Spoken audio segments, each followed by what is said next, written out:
Aujourd'hui, je veux vous parler très simplement à propos d'être guidé par le Saint-Esprit. Simplement être guidé par le Saint-Esprit.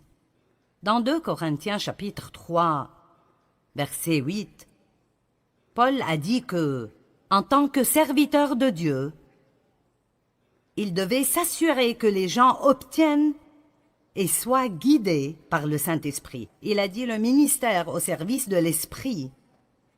Ce ministère spirituel qui est de faire que les hommes obtiennent et soient gouvernés par le Saint-Esprit sera bien plus glorieux encore que quand la loi a été donnée. Pensez à cela. C'est ce que je fais, et c'est la responsabilité de tout serviteur, d'enseigner aux gens toute la parole de Dieu, mais surtout enseigner aux gens comment vivre une vie où ils sont remplis du Saint-Esprit tout le temps, littéralement remplis du Saint-Esprit tout le temps. Et je veux encourager chacun d'entre vous aujourd'hui et chaque jour de votre vie à prier pour que vous soyez remplis jusqu'à déborder de la présence et de la puissance du Saint-Esprit. Le monde est dans un état désespéré, et quand les gens sont autour d'un croyant, il doit y avoir un débordement qui sort de nos vies, qui fera une différence pour quelqu'un d'autre. Et je veux avoir ce débordement dans ma vie, jusqu'au point où je n'ai pas nécessairement besoin de prêcher à quiconque, et je ne parle pas de comme je le fais maintenant, mais quand je vais à la pharmacie ou au supermarché, je veux que les gens sachent qu'il y a une différence dans ma vie. Et je crois que c'est ma responsabilité, en tant que serviteur, d'enseigner tout le conseil de la parole de Dieu, mais particulièrement de savoir plus à propos du ministère du Saint-Esprit. Quand Jésus est monté aux cieux, il a dit « Ce sera en fait plus avantageux pour vous que je m'en aille, parce que si je m'en vais, je vous enverrai le Saint-Esprit. » Jésus ne pouvait être qu'à un seul endroit à la fois parce qu'il était dans un corps, mais le Saint-Esprit est dans nous tous et travaille à travers nous tous, tout le temps, à travers toute la terre. C'est pourquoi Jésus a dit « Vous accomplirez les œuvres que je fais, vous en ferez même de plus grandes. » Chacun tout seul ne fera peut-être pas de choses plus grandes, mais nous tous, si nous travaillons ensemble comme un seul homme, nous pouvons faire de plus grandes choses parce que le Saint-Esprit est en nous tous et il travaille. Donc nous voulons obtenir et être remplis de et guidés par le Saint-Esprit. Maintenant, être guidé par le Saint-Esprit est quelque chose de vraiment majeur. Et j'étais une chrétienne pour beaucoup d'années. Et même si j'aimais Dieu et j'allais à l'église régulièrement, je n'étais pas guidée par le Saint-Esprit. J'étais guidée par moi-même. J'étais guidée par Joyce et ce que je voulais faire, et cela s'appelle la chrétienté charnelle. C'est de cela que Paul parlait quand il parlait à propos de personnes qui étaient charnelles. Mais quand nous apprenons comment être guidés par le Saint-Esprit nous guide hors de l'esclavage et dans la victoire. Il nous montre quoi faire quand nous avons des problèmes dans certaines situations. Il nous guide dans de grandes décisions spirituelles majeures et qui changent nos vies, et il nous guide dans les petites choses de tous les jours qui ne feraient probablement aucune différence pour quiconque d'autre que vous. Nous avons besoin d'avoir ce genre de relation proche avec le Saint-Esprit. Donc il dit « Je veux que vous soyez remplis et guidés par le Saint-Esprit. » Maintenant, 1 Thessaloniciens chapitre 5, versets 22, 23 et 24. « Retenez ce qui est bon et gardez-vous de ce qui est mauvais sous quelque forme et quelque type que ce soit. Que le Dieu de paix lui-même vous rende entièrement saints, qu'il vous sépare des choses profanes, vous rende purs et entièrement consacrés à Dieu, et qu'il vous garde parfaitement esprit, âme et corps. Maintenant comprenez cela. Votre esprit, votre âme et votre corps, votre esprit, votre âme et votre corps. Encore une fois, qu'il vous garde parfaitement esprit, âme et corps, afin que vous soyez irréprochables lors de la venue de notre Seigneur Jésus-Christ le Messie. Et le verset 24, « Celui qui vous appelle à lui est fidèle et digne de confiance, et c'est lui qui accomplira tout cela, il accomplira son appel en vous bénissant et en vous gardant. Maintenant, je pense que si un jour nous ne serons pas en colère contre nous-mêmes, nous devons peut-être nous comprendre nous-mêmes un peu mieux que maintenant, parce que vous savez que vous pouvez vouloir deux choses différentes en même temps, l'une étant bonne et l'autre étant mauvaise. Et vous pensez, quel est mon problème maintenant? Je veux me lever et aller à l'église demain. Je ne veux pas me lever et aller à l'église demain. Je ne veux pas manger cette glace au chocolat. Je veux manger cette glace au chocolat. Je veux te pardonner. Je veux rester en colère contre toi tout le reste de ma vie. Eh bien, ce qui arrive est ceci. Ceux-ci sont nos petits amis aujourd'hui. Le corps, l'âme et l'esprit. Nous avons une petite lumière dans notre esprit. J'ai pensé que c'était plutôt génial. Alors, quand nous sommes nés de nouveau, cette partie de nous, la partie de l'esprit, qui est la partie la plus profonde de notre être, est rendue sainte. Nous sommes lavés à l'intérieur, parce que Dieu ne peut pas être quelque part qui n'est pas saint. Donc, pour qu'il vienne et pour qu'il vive en nous, il doit nettoyer l'endroit avant de pouvoir venir et y vivre. J'aime le dire ainsi, j'aime dire que lorsque nous sommes nés de nouveau, nous portons en nous la graine de tout ce que Dieu est. J'aime un Jean 3,9, il dit que nous recevons la semence divine du Dieu puissant. Nous obtenons une nouvelle nature. Dieu vient vivre en nous et nous avons littéralement tout ce dont nous avons besoin spirituellement pour grandir et être mature et être tout ce que Dieu veut que nous soyons. Alors il dit, je te sanctifierai, esprit. Mais quoi à propos de ce gars-là, l'âme? Mais qu'en est-il de... Vous voyez, nous l'avons bien habillé, n'est-ce pas merveilleux? Le corps. Et nous ne pouvions pas trouver de façon de le faire. Mais le corps aime se vêtir de tout cela et puis se regarder. N'aimez-vous pas cela? La moitié de ceci m'appartient probablement. Voici une petite étiquette qui dit « Je suis génial ». Et nous allons de « Je suis génial » à « Je suis stupide, je me déteste, je m'aime tellement », vous savez. Mais là, cette âme, je ne sais pas ce qui me serait arrivé si je n'étais pas arrivé à comprendre mon âme et la façon dont j'ai été façonné. J'ai appris ceci il y a beaucoup d'années en lisant des livres écrits par Watchman Nee parce que je n'apprenais vraiment cela nulle part alors. On me disait tout ce que j'avais et tout ce qui m'était disponible, mais rien de cela ne semblait marcher dans ma vie et je ne savais pas ce qui clochait. J'écoutais à propos des promesses de Dieu et de comment je pourrais avoir toutes ces choses par la foi. Et je luttais si dur pour essayer d'appliquer chaque message que j'écoutais quand j'écoutais des enseignements. Et finalement, j'ai compris que ce dont la Bible dit que c'est à moi à la base est ce que j'ai en Christ. Mais si ça ne sort jamais de mon esprit, dans mon âme, et ne sort pas ultimement à travers mon corps jusqu'à là où les gens peuvent le voir, alors j'irai peut-être bien, mais je n'aiderai personne d'autre.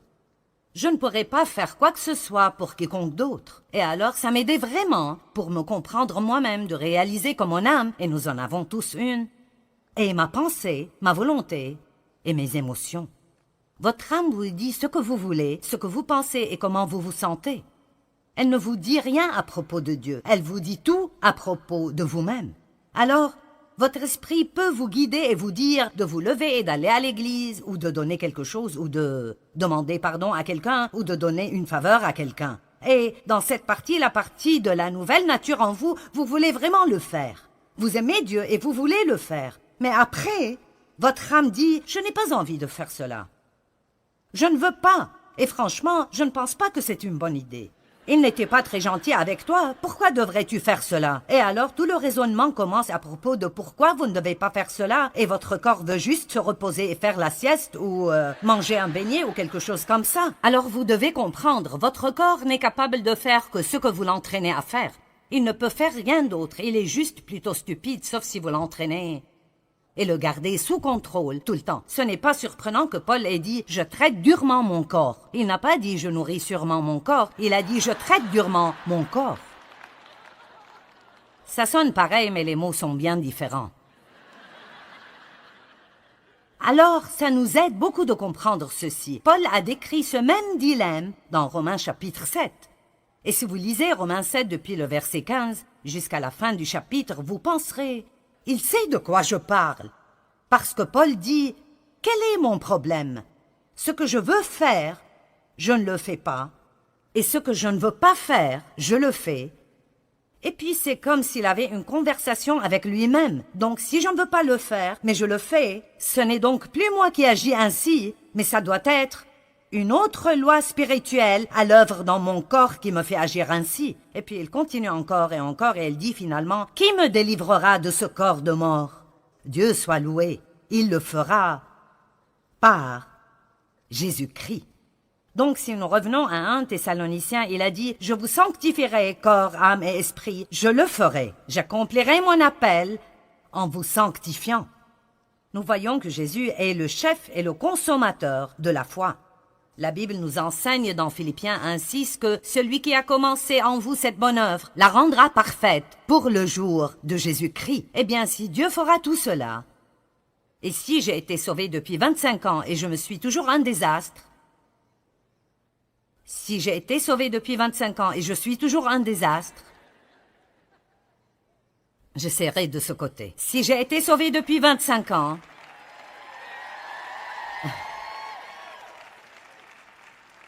est-ce que quelqu'un sait de quoi je parle? Amen. Alors, quelque chose va mal. Donc, qu'est-ce qui cloche? Je veux dire, Dieu a promis qu'il le ferait. Mais si ça n'arrive pas, alors, quel est le problème? Eh bien, peut-être que vous ne savez pas comment vous appuyer sur la grâce de Dieu, ni comment vraiment dépendre de lui, ni comment recevoir sa grâce. Mais aussi, peut-être que nous ne coopérons pas avec et ne nous soumettons pas au Saint-Esprit. J'aime dire tout le temps que nous sommes les partenaires de Dieu. Dieu a sa part et nous avons la nôtre. Dieu ne fera pas notre part et nous ne pouvons pas faire la sienne. Amen. Dieu ne fera pas ma part et je ne veux pas faire la sienne. Et je me mettrais dans les beaux pétrins si j'essayais de faire sa part. Je veux dire, j'ai tellement essayé de changer Dave et ça n'a simplement pas marché. Amen. J'ai essayé de changer mes enfants et ça n'a pas marché non plus. Nous essayons toujours de faire des choses que nous ne pouvons pas faire au lieu de faire ce que nous pouvons faire et de laisser Dieu faire ce que nous ne pouvons pas faire. Ça s'appelle la confiance. Dieu veut que nous jouissions de cette aventure. Alors, quelle est notre part? Vous savez, je crois que notre part est d'apprendre à laisser le Saint-Esprit nous guider. Et quand nous sentons que l'Esprit Saint nous demande de faire ou de ne pas faire quelque chose, nous ne devons pas lutter contre cela. Nous devons simplement nous abandonner au Saint-Esprit. Nous avons simplement besoin de dire « D'accord, tu es plus intelligent que moi, je suis passé par là 100 fois. Pourquoi est-ce que je continue d'insister à faire cela à ma façon et de passer par là une fois de plus? Pourquoi ne pas dire, tu es plus intelligent que moi, que tu sais ce que tu fais, et simplement abandonner? Mais nous sommes un peu têtus parfois. Ne sommes-nous pas un peu têtus parfois? Peut-être que ce n'est personne d'entre vous, mais je sais que je le suis. Le Saint-Esprit est l'agent de sanctification, et quand la Bible parle de la sanctification, même si nous sommes déjà sanctifiés dans l'Esprit, il parle de notre sanctification totale. Totale. En d'autres termes, Dieu veut... Je le dirais de cette façon. Il ne veut pas juste être gardé dans cette boîte spirituelle. Il ne veut pas juste vivre dans cette petite boîte spirituelle où nous le laissons sortir le dimanche matin pendant 45 minutes et puis nous partons et le reste de la semaine, nous avons un autocollant sur notre voiture et une croix autour du cou, mais nous faisons exactement ce que nous voulons tout le temps. Ce n'est pas le but de Dieu pour nos vies. Son but est que nous nourrissions notre esprit de la parole de Dieu qui commence alors à renouveler nos pensées et puis cette parole commence à agir dans nos vies. Elle change nos pensées, elle change notre volonté et elle commence à contrôler nos émotions. Mais cela n'arrive pas sans que nous disions « Oui Seigneur, c'est ce que je veux dans ma vie ». Vous savez quoi? Dieu est un gentilhomme et il ne nous obligera pas à faire quoi que ce soit. Nous devons le vouloir. Et si vous étudiez le mot sanctification, c'est le même mot que sainteté. Et parfois, quand on parle de la sainteté, les gens sont un peu mal à l'aise. Mais la Bible dit que la sainteté est une récompense. C'est en fait une récompense. Quand vous vivez une vie sainte, c'est une récompense parce que vous ne vous sentez pas coupable et condamné tout le temps à cause de toutes ces choses que vous ne faites pas et que vous savez que vous devriez faire parce que Dieu vous a dit de les faire et vous ne l'avez pas.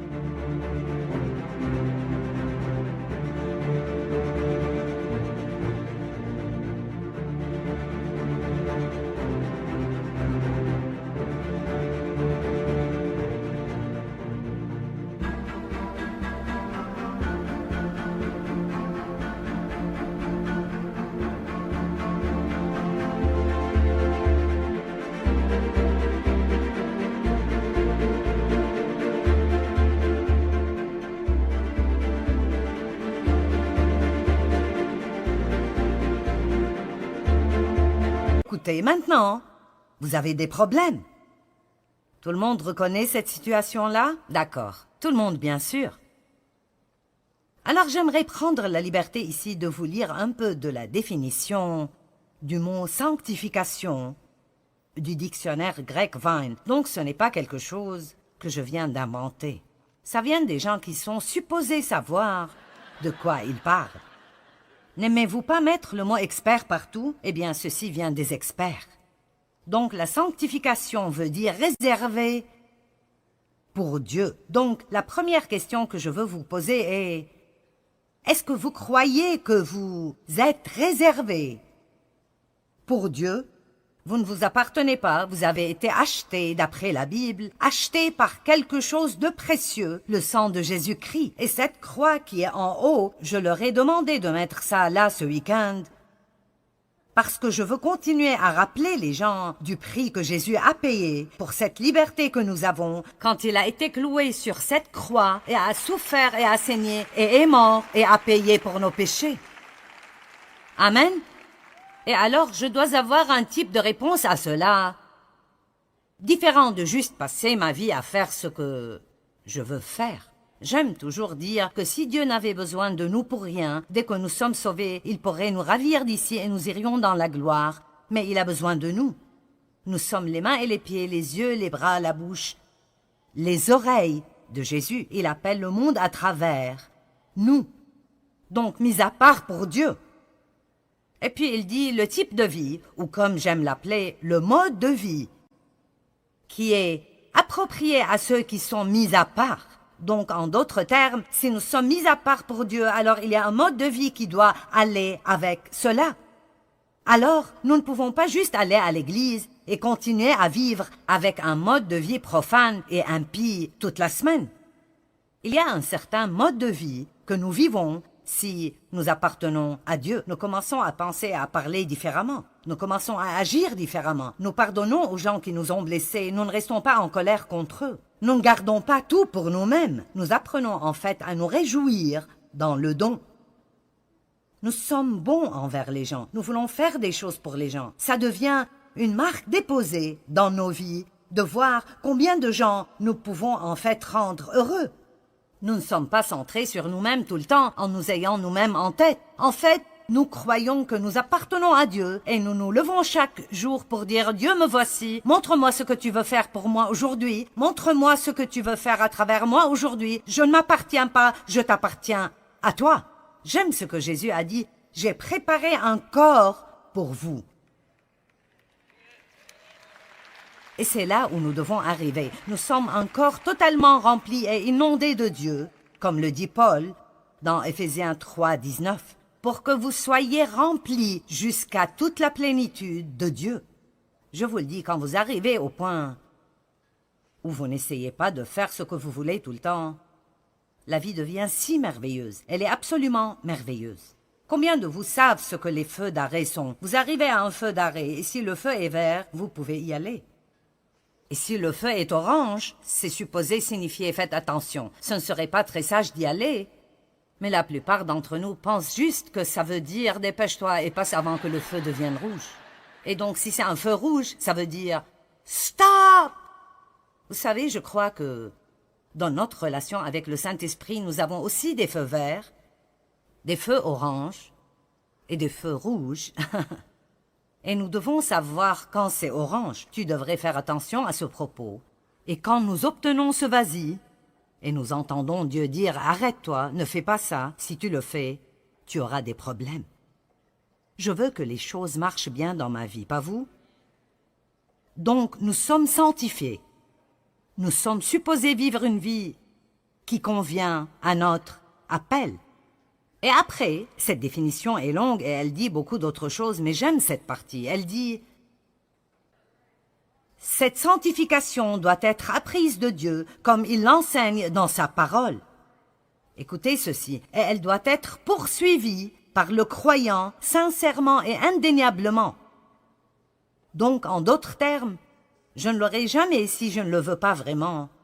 Et je dois le vouloir, vraiment, vraiment, vraiment fortement. Écoutez cette traduction du dictionnaire grec. Ce caractère saint n'est pas indirect.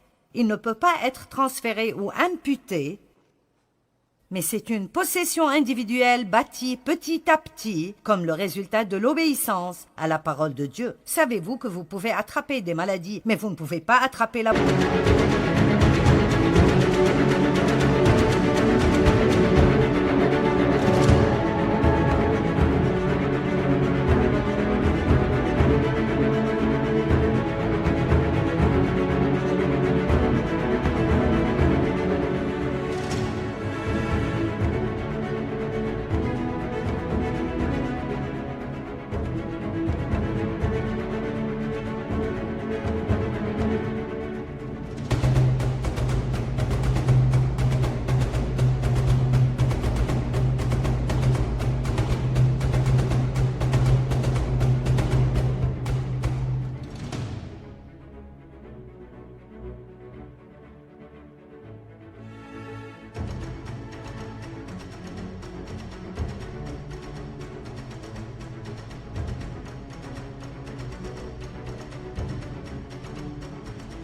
Bonne santé?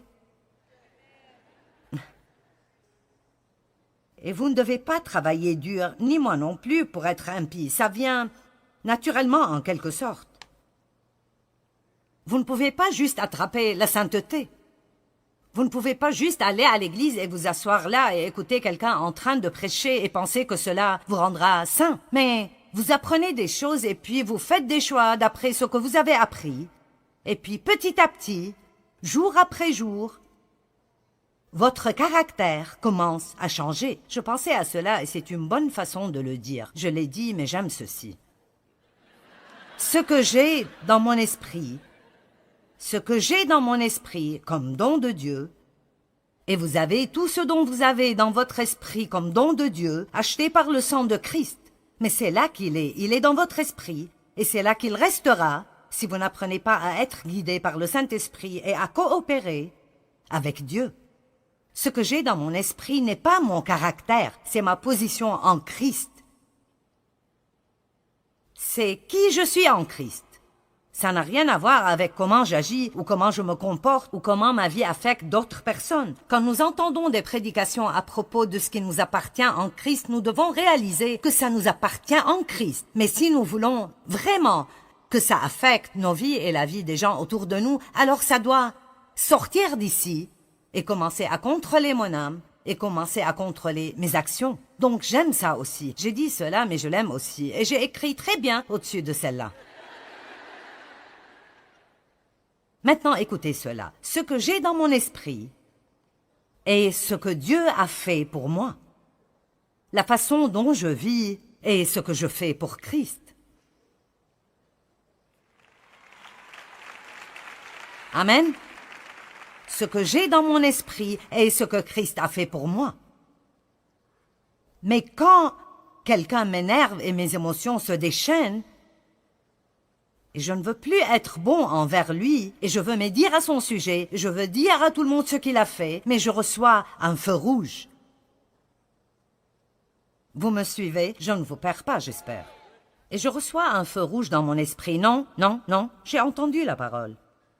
J'étais là quand le prédicateur a enseigné à propos du pardon. J'ai entendu ce message. Maintenant, c'est le moment de le faire. Amen. Vous savez, nous sommes vraiment excessivement éduqués à l'Église. Parfois, je ne pense pas qu'on a besoin d'un message de plus. Nous avons juste besoin d'appliquer ce que nous avons déjà. Amen.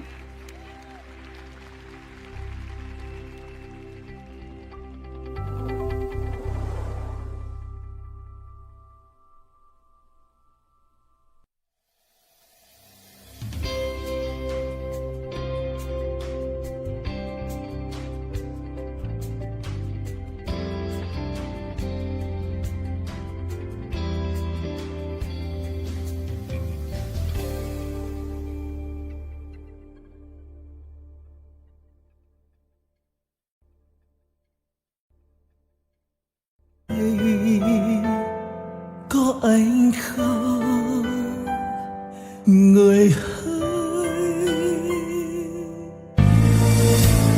bao đắm say ta có bên người còn đâu, làn tuyết trắng mùa đông khóc nhau, nhìn từng con phố ngày xưa vắng lặng, tuyết trắng luôn sẽ có hoài. Ngày xưa ấy một lần lầm lỡ, thế nhưng lại đau vì ta mất nhau.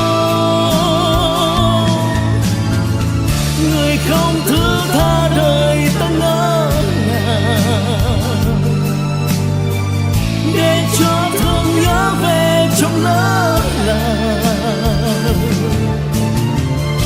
Ngày ta xa một ngày mùa đông, tuyết rơi lạnh cóng, xót xa hoài mong.